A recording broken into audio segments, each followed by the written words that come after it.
Leader of the house Ali Amin sahab ने हमें हिदायत दी कि आप लोगों ने जाना है और पुरअमन एहतिजाज करना है। उस ज़मरे में हमने अपने इलाकों में कैंपेन चलाई कि हमने बिल्कुल पुरअमन एहतिजाज करना है और ये हमारा आईनी हक है। जनाब स्पीकर साहब, हमें पता नहीं था कि जब हम 26 नंबर चुंगी पे पहुंचे जहां से इस्लामाबाद शुरू होता है, तो हमें ये पता नहीं था कि हम इस्लामाबाद पहुंचे हैं। हमें ऐसा लगा कि हम यजीद आबाद पहुंचे हैं। जनाब स्पीकर साहब, जब वहां पे हमारे लोगों और हमारे कारकुनों के खिलाफ अंधाधुंध फायरिंग, स्ट्रेट फायरिंग और आंसू गैस की शिल बरसाई गई, लेकिन हमारा एहतिजाज पुरअमन था। हम आगे बढ़े, सीएम साहब की क़यादत में हम सब लोग आगे बढ़े और हमें कह दिया था कि आप लोगों ने पुरअमन रहना है और डी चौक जाके अपना एहतिजाज रिकॉर्ड करवाना है। लेकिन स्पीकर साहब, यहाँ भी हमसे भूल हो गई। जब हम डी चौक पहुंचे तो हमें लगा कि हम डी चौक नहीं, हम डिथ चौक पहुंच चुके हैं। यहाँ पे हमारी जितनी भी कारकुन है, पार्टी है, उसकी डेथ का इंतज़ाम हो चुका है कि उनको ख़त्म कराना है। हमें भी इत्तलात आ रही थी जनाब स्पीकर साहब कि यहाँ पे 10 बजे ऑपरेशन शुरू होगा और वो ऑपरेशन हमारी सिक्योरिटी फोर्सेस की SSGs कमांडोज करेंगे और उनको स्पेशली तरबेला से 4 हेलीकॉप्टर के जरिए लाया गया था। उनके पास जनाब स्पीकर साहब स्नाइपर, LMG और इस तरह अमेरिकन वेपन्स, G3 और एक और जो मार्टर गन उसी कहती है, जिसमें बैक वक़्त 5000 गोलियां होती है और बैक वक़्त मुसलसल 5000 गोलियां बरसाती है। तो ये जितने भी अमेरिकन वेपन्स थे, ये अमेरिका ने गिफ्ट किए थे पाकिस्तान सिक्योरिटी फोर्सेस को कि ये जितनी भी दहशतगर्द है और जहां पाकिस्तान में दहशतगर्द हो रहे हैं उनके खिलाफ इस्तेमाल करो। लेकिन बहुत अफसोस से कहना पड़ता है जनाब स्पीकर साहब कि वो वेपन पाकिस्तान तहरीक इंसाफ के कारकुनों के खिलाफ इस्तेमाल हुई। और ये ढकी छुपी बात नहीं है जनाब स्पीकर साहब, ये ऑन द रिकॉर्ड सब चीज़ें है। मैं जनाब स्पीकर साहब, मैंने कल आपको बताया कि 8:15 पे मैं ईशा की नमाज पढ़ रहा था और मैं खुद इमामत कर रहा था। फायरिंग शुरू हो गई और उसके साथ आंसू गैस की शिल बरसाई गई। जनाब स्पीकर साहब, जब मैंने सलाम फेरा तो लोगों ने शोर मचाया कि एक नमाजी को गोली लगी है। और उस नमाजी को जब मैं दुआ पढ़ रहा था तो उस नमाजी को उठाकर मोटरसाइकिल पे ले जाया गया। मैंने पहले हल्फ उठाया कि मैं झूठ नहीं बोलूँगा, तो इसलिए मैं ये नहीं कह सकता जनाब स्पीकर साहब कि वो बंदा शहीद हो चुका है या अभी तक हॉस्पिटल में ज़ेर इलाज है।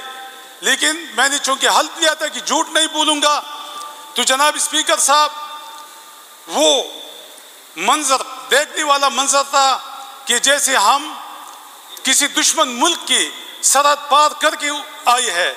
लेकिन जनाब स्पीकर साहब, चूंकि मैंने आपको पहले बताया कि हम निहत्ती थे, हमारे पास कोई हथियार नहीं था, इसलिए जनाब स्पीकर साहब हम इस तरह बेयार मददगार वहाँ पे खड़े थे और हमारे लोगों को गोलियाँ लग रही थी और हमारे लोग शहीद भी हो रहे थे और जख्मी भी हो रहे थे।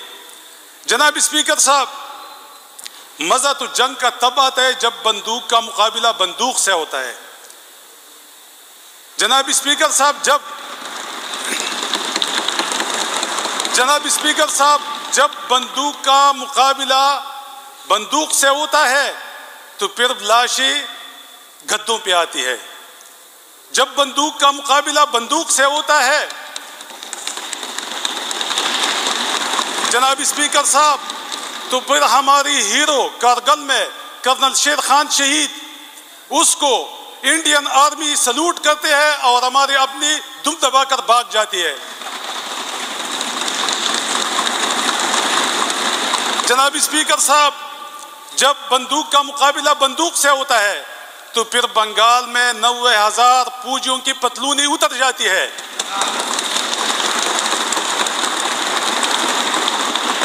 लेकिन ये किस तरह मुकाबला था जनाब स्पीकर साहब कि अपने लोगों को और उस पार्टी के लोगों को जो पाकिस्तान की सबसे बड़ी पार्टी है, जो पाकिस्तान की सालिमियत की जिम्मेदार पार्टी है, जामिन है, वो पार्टी जिसका लीडर जेल में 1.5 साल से पड़ा हुआ है, अभी भी वो दर्श देता है कि आपने डंडा भी नहीं उठाना। उन लोगों पे गोलियां बरसाई जाती है और वो बगैर बंदूक के होते हैं। मुझे पता है ये जो अपोजिशन वाली बेटी है ये खुद नहीं आई, ये लाए गए है। उनको 11 कोर से फोन ही आते हैं कि जाके हमें डिफेंड करो। ये भी कहेंगे जनाब स्पीकर साहब, ये अभी कहेंगे ना, ये स्पीचेस करेंगे, इंसानियत के खिलाफ ये स्पीचेस करेंगी, क्योंकि इनको डायरेक्शन मिली है। जनाब स्पीकर साहब,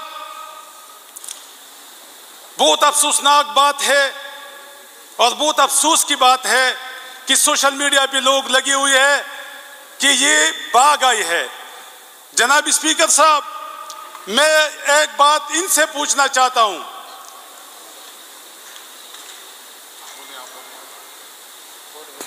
जनाब स्पीकर साहब तवज्जो चाहता हूं।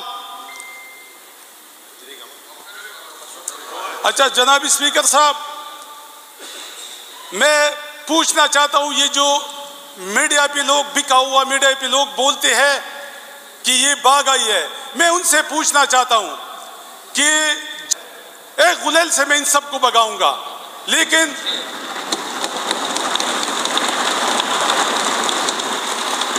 जनाब स्पीकर साहब, पुख्तून एक वफादार कौम है और इस मुल्क से उसकी मोहब्बत है और इस मुल्क की सलामती की जामिन है। जनाब स्पीकर साहब, तो इन्होंने जो पंगा लिया है ये 6 करोड़ पुख्तून कौम से लिया हुआ है और पुख्तून कौम की 5000 साल की आज़ादी की तारीख है। ये आज़ाद कौम है। ये जो समझते हैं ना एस्टेब्लिशमेंट के हम इनको ज़ेर करेंगे तो 5000 साल हमारी आज़ादी की तारीख है और इंशाअल्लाह इनको 10,000 साल लगेंगे हमें गुलाम बनाने के लिए।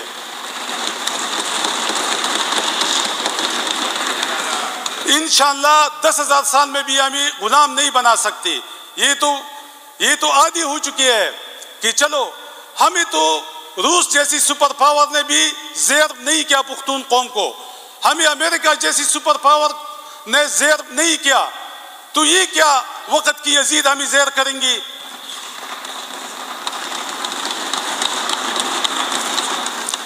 जनाब स्पीकर साहब, सीएम साहब आए हैं, डिटेल से वो बात करेंगी, लेकिन मैं ये चंद गुजारिशात इसलिए करना चाहता था कि किसी भी मुल्क जो इस्लाम के नाम पे बना हो, जिसका नाम इस्लामी जमहूरिया पाकिस्तान हो, वहाँ पे दौरानी नमाज आप लोगों को गोली मारे, वहाँ पे दौरानी नमाज आप लोगों को शहीद करे। ये मेरे ख्याल में पूरी दुनिया में ऐसा तासुर जा रहा है कि ये इस्लाम का दीन, इस्लाम सलामती का दीन नहीं है। लेकिन इंशाअल्लाह हम साबित करेंगे। और जिस तरह मेरे भाइयों ने बात की कि हम कोशिश हम करेंगे, जदोजहद हम करेंगे, इंशाअल्लाह जो पता है, जो कामयाबी है, जो फैसला है वो अल्लाह के हाथ में है। हम सिर्फ इंशाअल्लाह जदोजहद करेंगे, जिस तरह हमारा लीडर कहता है बार बार कि हम जदोजहद करेंगे, हिदायत और फतह और कामयाबी अल्लाह के हाथ में है। तो इंशाअल्लाह अगर एक दफ़ा ये हमें मगलूब करेंगे तो उससे ज़्यादा अगली दफ़ा इंशाअल्लाह हम ज़्यादा ताकत के साथ उभरेंगे और इंशाअल्लाह इनका मुकाबला करेंगे, इस सिस्टम को ठीक करेंगे, ये जालिमाना सिस्टम, ये गुलामाना सिस्टम, और इंशाअल्लाह इसको तहस नहस करेंगे और इंशाअल्लाह हकीकी आज़ादी लेंगे और खान साहब को आज़ाद कराएंगे। शुक्रिया जनाब स्पीकर।